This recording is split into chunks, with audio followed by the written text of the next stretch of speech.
दोस्तों जरा रुकिए। आज जो आप सुनने जा रहे हैं वो सिर्फ एक बयान नहीं है, ये सिर्फ राजनीति नहीं है। ये सवाल है संविधान के सम्मान का। जब देश के गृह मंत्री का नाम और भारत के संविधान निर्माता डॉ भीमराव अंबेडकर एक ही वाक्य में आते हैं तो मामला साधारण नहीं रहता। आज पूरा देश पूछ रहा है, क्या अमित शाह ने सच में अंबेडकर का अपमान किया या फिर ये सब एक सोची समझी राजनीतिक साजिश है? और अगर अपमान हुआ तो क्या ये सिर्फ शब्द थे या सोच? आज की ये वीडियो आपको सोचने पर मजबूर कर देगी। यह वीडियो किसी व्यक्ति, पार्टी या समुदाय के खिलाफ नफरत फैलाने के लिए नहीं है। यह एक राजनीतिक सामाजिक विश्लेषण है जिसका मकसद सवाल उठाना है, फैसला आप पर छोड़ना है। दोस्तों, डॉ भीमराव अंबेडकर कोई साधारण नेता नहीं थे। वे थे भारत के संविधान के शिल्पकार, सामाजिक न्याय की आवाज, दलित, वंचित और शोषित समाज की उम्मीद और लोकतंत्र की रीढ़। अंबेडकर का अपमान किसी एक व्यक्ति का अपमान नहीं होता, बल्कि संविधान का अपमान, बराबरी के अधिकार का अपमान और करोड़ों लोगों के आत्मसम्मान का अपमान होता है। इसीलिए जब भी अंबेडकर पर कोई टिप्पणी होती है तो देश सुलग उठता है। संसद के भीतर एक बहस के दौरान गृह मंत्री अमित शाह का एक बयान सामने आया। बयान का एक हिस्सा सोशल मीडिया पर वायरल हुआ। में कहा गया, आजकल अंबेडकर अंबेडकर कहना एक फैशन बन गया है। बस यहीं से बवाल शुरू हो गया। दोस्तों, राजनीति में शब्द बहुत भारी होते हैं। फैशन शब्द अस्थायी होता है, दिखावे से जुड़ा होता है और गंभीरता को कम करता है। अब जरा सोचिए, क्या अंबेडकर का नाम लेना फैशन हो सकता है? क्या संविधान का सम्मान ट्रेंड हो सकता है? क्या सामाजिक न्याय कोई स्टाइल है?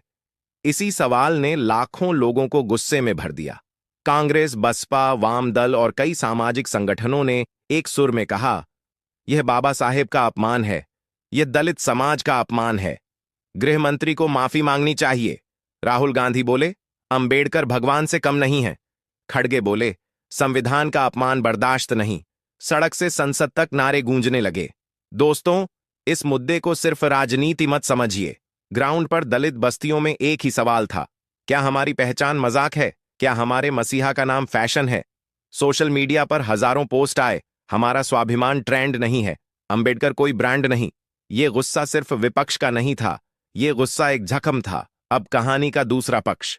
बीजेपी ने कहा, बयान को गलत तरीके से पेश किया गया। पूरा भाषण सुनिए। अमित शाह ने अंबेडकर की तारीफ की थी।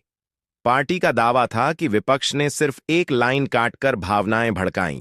प्रधानमंत्री मोदी तक बोले, कांग्रेस वोन को अंबेडकर से प्रेम नहीं, वोट से प्रेम है। दोस्तों, यहां कुछ सवाल बेहद जरूरी हैं। क्या एक गृह मंत्री को शब्दों में और ज्यादा सावधान नहीं होना चाहिए? क्या अंबेडकर जैसे महापुरुष पर फैशन शब्द उचित था? अगर इरादा गलत नहीं था तो माफी क्यों नहीं? क्या बार बार अंबेडकर का नाम लेना सच में दिखावा है या जरूरत? यही सवाल इस विवाद को जिंदा रखे हुए हैं। सच यह है दोस्तों, हर पार्टी अंबेडकर को अपना बताती है, लेकिन जमीन पर दलित आज भी संघर्ष कर रहा है।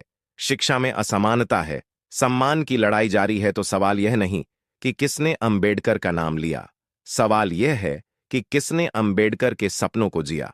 2026 आते आते ये मुद्दा फिर से ट्रेंड करने लगा। कारण साफ थे, चुनावी माहौल, सोशल मीडिया की ताकत और पहचान की राजनीति। अंबेडकर एक बार फिर राजनीतिक युद्ध का केंद्र बन गए। दोस्तों, यह सिर्फ शुरुआत है। अभी हमने देखा बयान क्या था, विवाद क्यों हुआ, गुस्सा क्यों फूटा। लेकिन अगली कड़ी में क्या इतिहास में पहली बार ऐसा हुआ? आरएसएस और अंबेडकर का रिश्ता क्या रहा? क्या दलित राजनीति सिर्फ वोट बैंक है और असली दोषी कौन, बयान या व्यवस्था? दोस्तों, वीडियो को लाइक करें, शेयर करें और चैनल को सब्सक्राइब करें। दोस्तों, वो बयान जिसने देश को दो हिस्सों में बांट दिया, फैशन शब्द से क्यों भड़का? दलित समाज, विपक्ष का आक्रोश और बीजेपी का बचाव। लेकिन कहानी यहीं खत्म नहीं होती। क्या यह पहली बार है जब अंबेडकर को लेकर विवाद हुआ? आरएसएस और अंबेडकर का रिश्ता कैसा रहा है? क्या दलित समाज सिर्फ चुनावी हथियार है? और सबसे बड़ा सवाल, क्या यह सिर्फ बयान था या सोच? दोस्तों, अगर कोई कहे कि अंबेडकर हमेशा से सम्मानित रहे हैं तो यह पूरा सच नहीं है। आजादी के बाद का दौर लंबे समय तक अंबेडकर को पाठ्यपुस्तकों में सीमित रखा गया। उनकी तस्वीरें सरकारी दफ्तरों में नहीं थीं। उनके विचारों को कट्टर कहा गया। अंबेडकर को सिर्फ संविधान तक सीमित कर दिया गया। उनके सामाजिक विद्रोह को दबाया गया। दोस्तों, ये हिस्सा सबसे संवेदनशील है।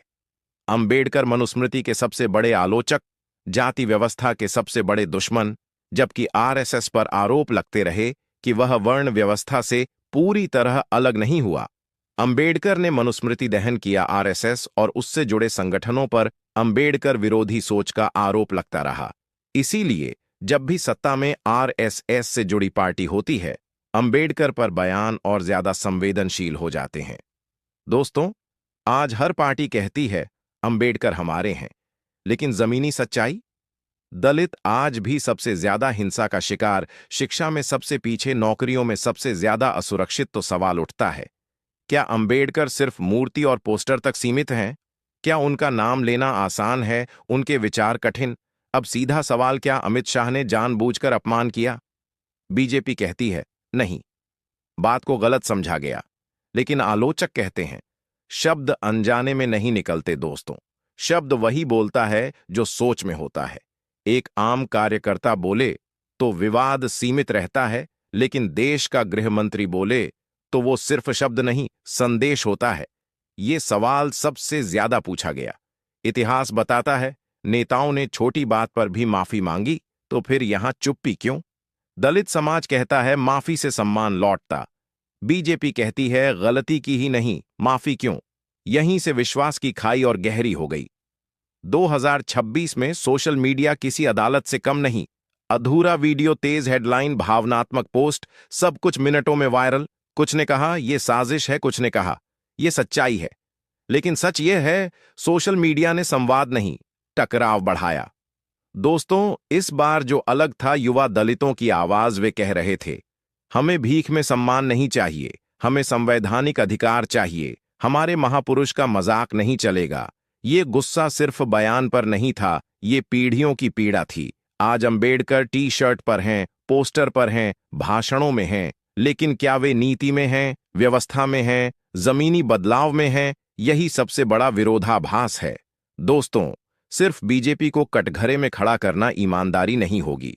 विपक्ष ने भी दशकों तक अंबेडकर को नजरअंदाज किया, आरक्षण को सही तरीके से लागू नहीं किया, दलितों को सिर्फ वोट बैंक समझा। इसलिए सवाल, दोषी सिर्फ एक पार्टी नहीं, दोषी पूरी राजनीतिक संस्कृति है। 2026 में चुनाव नजदीक, ध्रुवीकरण तेज, पहचान की राजनीति चरम पर। अंबेडकर एक बार फिर राजनीतिक युद्ध का केंद्र बन गए। दोस्तों, आज हमने देखा इतिहास में अंबेडकर को कैसे देखा गया, आरएसएस और राजनीति का टकराव, बयान से ज्यादा सोच का सवाल।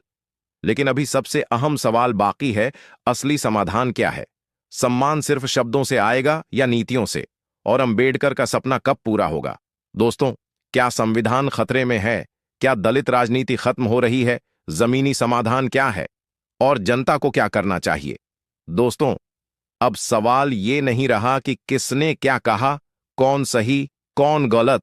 अब सवाल ये है, क्या हमारा संविधान सुरक्षित है? क्या अंबेडकर सिर्फ किताबों में रह गए हैं? और क्या जनता अब भी चुप रहेगी? क्योंकि जब सत्ता और संविधान आमने सामने आते हैं, तो फैसला इतिहास करता है।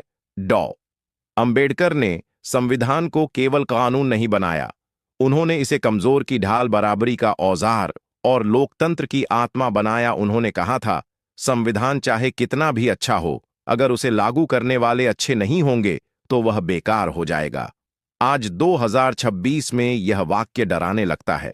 दोस्तों, ये सवाल भावनात्मक नहीं, संवैधानिक है। आरक्षण पर बार बार सवाल, सामाजिक न्याय पर कटौती, असहमति को देशद्रोह बताना, इतिहास को नए चश्मे से देखना, ये सब संकेत हैं। अंबेडकर ने चेताया था, बहुसंख्यकवाद लोकतंत्र का सबसे बड़ा दुश्मन है।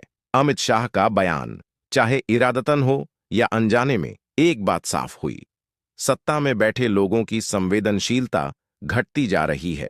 जब शीर्ष पदों पर बैठे लोग ऐसे शब्दों का प्रयोग करते हैं तो उसका असर समाज के नीचे तक जाता है और नफरत को वैधता देता है। दोस्तों, दलित राजनीति आज एक चौराहे पर खड़ी है। एक रास्ता, सिर्फ अपमान पर प्रतिक्रिया, सिर्फ बयान पर गुस्सा। दूसरा रास्ता, शिक्षा संगठन। संवैधानिक लड़ाई। अंबेडकर ने कहा था, राजनीतिक लोकतंत्र तब तक अधूरा है जब तक सामाजिक लोकतंत्र नहीं आता। इस विवाद की सबसे बड़ी बात, युवा अंबेडकरवादी जाग रहा है। वे सिर्फ मूर्ति नहीं चाहते, वे नीति में प्रतिनिधित्व, न्यायिक सुरक्षा, समान अवसर चाहते हैं। युवा कह रहा है, हम पोस्टर नहीं, पॉलिसी चाहते हैं। दोस्तों, मीडिया का काम सवाल पूछना है, लेकिन आज टीआरपी का दबाव, एजेंडा की राजनीति आधी सच्चाई को कुचल देती है। इस मुद्दे पर कुछ चैनल चुप रहे, कुछ ने आग लगाई, बहुत कम ने संतुलन रखा। बहुत लोग पूछते हैं, माफी मांग ली जाती तो क्या हो जाता? माफी शब्दों का इलाज हो सकती है, लेकिन सोच का नहीं। असली समाधान नीतियों में बदलाव, जमीनी सुधार और संवैधानिक ईमानदारी। अंबेडकर का संघर्ष किसी जाति से नहीं, व्यवस्था से था। उन्होंने कहा, जाति सिर्फ श्रम का विभाजन नहीं, यह श्रमिकों का विभाजन है। आज भी अगर जाति जिंदा है तो अंबेडकर प्रासंगिक हैं। दोस्तों, इतिहास गवाह है, सत्ता बदलती है, नेता बदलते हैं, लेकिन व्यवस्था तभी बदलती है जब जनता जागती है। अगर जनता सवाल नहीं पूछेगी, वोट सोच समझकर नहीं देगी, संविधान नहीं पढ़ेगी, तो कोई भी बयान कल नीति बन जाएगा। समाधान सिर्फ नारों में नहीं, संविधान पढ़ना और पढ़ाना, शिक्षा को हथियार बनाना, जातिगत नफरत को चुनौती देना, राजनीतिक दलों से जवाबदेही मांगना, सोशल मीडिया से आगे, जमीन पर संगठन, यही अंबेडकरवाद है। 2026 सिर्फ एक साल नहीं, यह चेतावनी है, यह अवसर है, यह परीक्षा है। या तो अंबेडकर सिर्फ जयंती तक सीमित रहेंगे या उनके सपने नीति बनेंगे। दोस्तों, आज हमने बात की संविधान की सुरक्षा, सत्ता की जिम्मेदारी और जनता की ताकत। लेकिन अब आखिरी और सबसे तीखा सवाल, आगे क्या? इस देश की दिशा कौन तय करेगा और अंबेडकर का भारत कैसा होगा? अंतिम निष्कर्ष, अमित शाह बयान पर अंतिम फैसला, जनता की अदालत क्या बदलेगा, क्या नहीं, और भविष्य का रोड मैप। दोस्तों, अब बहस अपने अंतिम मोड़ पर है। अब सवाल ये नहीं कि अमित शाह ने क्या कहा, विपक्ष ने क्या किया। अब सवाल सिर्फ ये है, जनता क्या फैसला सुनाएगी, संविधान किसके साथ खड़ा होगा और अंबेडकर का भारत किस दिशा में जाएगा। आज इस आखिरी भाग में हम कोई आरोप नहीं लगाएंगे, हम फैसला जनता पर छोड़ेंगे। दोस्तों, राजनीति में अक्सर कहा जाता है, हमारी भावना गलत नहीं थी, लेकिन सवाल यह है, क्या भावना से ज्यादा असर शब्दों का नहीं होता? अमित शाह का बयान कुछ के लिए संदर्भ से काटा गया, क्लिप कुछ के लिए, असली सोच की झलक, यहीं से विवाद पैदा हुआ। सच शायद इन दोनों के बीच कहीं है। कहते हैं, अमित शाह ने अंबेडकर का अपमान नहीं किया, विपक्ष ने मुद्दा बनाया। ये कहते हैं, शब्दों से ही सोच दिखती है, माफी जरूरी थी। ये कहते हैं, हम बयान से ज्यादा व्यवस्था से परेशान हैं। यही तीसरा वर्ग देश का भविष्य तय करता है। दोस्तों, अमित शाह कोई साधारण नेता नहीं, देश के गृहमंत्री, सत्ता के सबसे ताकतवर स्तंभ और नीति निर्धारण का केंद्र। इसलिए उनसे अपेक्षा ज्यादा है, संवेदनशीलता अनिवार्य है। जब ऐसे पद पर बैठा व्यक्ति बोले तो शब्द इतिहास बन जाते हैं। कई लोग कहते हैं, माफी मांग लेते तो क्या बिगड़ जाता, लेकिन कुछ कहते हैं, माफी से सिस्टम नहीं बदलता। सच यह है, माफी भावनाओं का मरहम है, नीति बदलाव इलाज है। अगर आरक्षण मजबूत हो, शिक्षा सुलभ हो, न्याय तेज हो, तो बयान अपने आप छोटे पड़ जाते हैं। तो अंबेडकर ने कहा था, हम सामाजिक और आर्थिक असमानता के साथ राजनीतिक लोकतंत्र में प्रवेश कर रहे हैं। यह विस्फोटक स्थिति है। 2026 में ये शब्द डराते हैं। अगर सम्मान सिर्फ भाषणों में रहा, बराबरी सिर्फ कागजों में रही, तो लोकतंत्र खोखला हो जाएगा। दोस्तों, सबसे जरूरी सवाल, क्या अपमान सिर्फ एक शब्द से होता है, या अपमान तब होता है जब बच्चा स्कूल नहीं जा पाता, दलित महिला को न्याय नहीं मिलता, आरक्षण पर सवाल उठते हैं। अगर ये सब जारी है तो असली अपमान व्यवस्था कर रही है। सत्ता की परीक्षा, क्या वो संवेदनशील है, क्या वो जवाबदेह है? विपक्ष की परीक्षा, क्या वो समाधान देगा या सिर्फ बयान पर राजनीति करेगा? अगर दोनों विफल हुए तो नुकसान जनता का होगा। अंबेडकरवाद का मतलब, शिक्षा को सर्वोच्च प्राथमिकता, कानून का समान पालन, जाति से ऊपर नागरिकता, अवसर की बराबरी। जब तक ये नहीं होगा, अंबेडकर सिर्फ पोस्टर रहेंगे और विवाद चलते रहेंगे। दोस्तों, 2026 एक साल नहीं, एक चेतावनी है, एक मौका है। या तो हम अंबेडकर को राजनीति से ऊपर उठाए या उन्हें हमेशा विवादों में घसीटते रहें। फैसला हमारा है। आज इस वीडियो में हमने न किसी को दोषी ठहराया, न किसी को बरी किया। हमने बस आईना दिखाया। अब फैसला किसी पार्टी का नहीं, किसी नेता का नहीं, संविधान का है, जनता का है। दोस्तों, अंबेडकर ने संविधान दिया, लेकिन उसे जिंदा रखने की जिम्मेदारी हमारी है, आपकी है। अगर आज हम चुप रहे तो कल शब्द कानून बनेंगे। याद रखिए, अंबेडकर का अपमान तब नहीं होता जब कोई बोले, बल्कि तब होता है जब हम सवाल पूछना छोड़ देते हैं। अगर आप चाहते हैं संविधान जिंदा रहे, अंबेडकर सिर्फ नाम न बने और राजनीति जवाबदेह हो, याद रखिए, अंबेडकर का अपमान तब नहीं होता जब कोई बोले, बल्कि तब होता है जब हम सवाल पूछना छोड़ देते हैं। अगर आप चाहते हैं संविधान जिंदा रहे, अंबेडकर सिर्फ नाम न बने और राजनीति जवाबदेह हो, तो इस वीडियो को शेयर करें, अपनी राय कमेंट में लिखें और चैनल को सब्सक्राइब करें, क्योंकि ये लड़ाई किसी नेता से नहीं, ये लड़ाई सोच से है। दोस्तों, बहसें खत्म हो जाती हैं, ट्रेंड बदल जाते हैं, हैशटैग गायब हो जाते हैं, लेकिन सवाल रह जाते हैं। हम न आरोप लगाएंगे न बचाव करेंगे। आज हम देखेंगे इस विवाद का असल असर क्या पड़ा, जनता ने क्या सीखा, सत्ता ने क्या बदला, और क्या अंबेडकर सिर्फ विवादों तक सीमित रह गए। दोस्तों, हर बड़ा राजनीतिक विवाद 3 स्तरों पर असर डालता है। राजनीतिक स्तर, नेताओं की भाषा ज्यादा सतर्क हुई।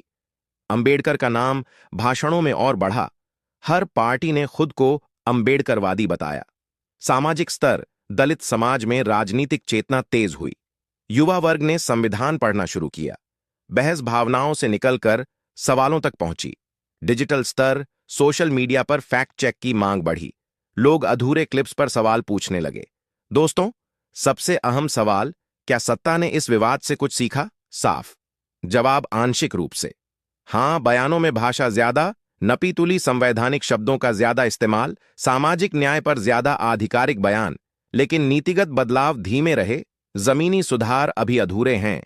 विपक्ष के पास मौका था मुद्दे को नीति तक ले जाने का, शिक्षा, आरक्षण, सुरक्षा पर ठोस प्रस्ताव देने का, लेकिन कई जगह बयान तक सीमित रहा। भावनात्मक राजनीति हावी रही, जिससे जनता का एक हिस्सा बोला, हमें लड़ाई नहीं, समाधान चाहिए। दोस्तों, 2026 की सबसे बड़ी सच्चाई, अंबेडकर ट्रेंड बने, लेकिन ट्रेंड जल्दी बदल गया, यही खतरा है। अगर अंबेडकर सिर्फ वायरल वीडियो बने, सिर्फ विवाद का चेहरा बने, तो उनका विचार खो जाएगा। अंबेडकर ट्रेंड नहीं, टूल थे, सामाजिक बदलाव का टूल। इस पूरी सीरीज का सबसे जरूरी संदेश युवाओं के लिए, किसी नेता के बयान पर रुक मत जाना, पूरा संदर्भ पढ़ना सीखो, संविधान खुद पढ़ो, सवाल पूछो, लेकिन नफरत नहीं फैलाओ।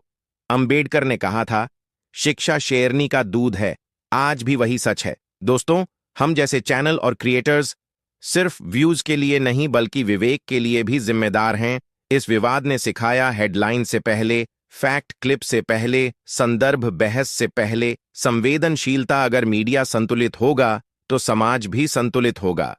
सच कड़वा है, अंबेडकर राजनीति से कभी मुक्त नहीं होंगे, लेकिन उन्हें सस्ती राजनीति से मुक्त किया जा सकता है। कैसे?